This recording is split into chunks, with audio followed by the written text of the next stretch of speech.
China's assimilation policy is taking on more and more grotesque traits.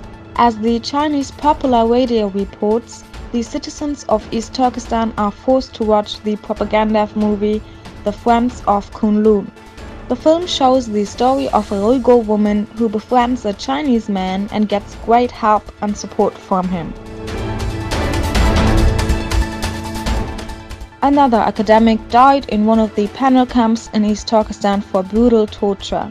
According to the Turkestan Times, the scholar Suleiman Tohti is said to have been arrested in 2017 for apparent radical religiosity and membership in a terrorist organization.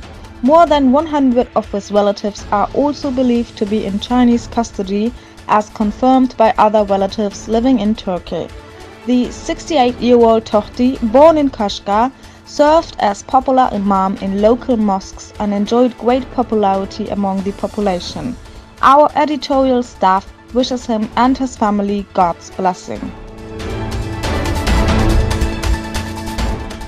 The 12th International Student Meeting was held in Istanbul. This year, members of the Uyghur New Generation movement also held their own stand there. The members informed visitors about the culture of East Turkestan.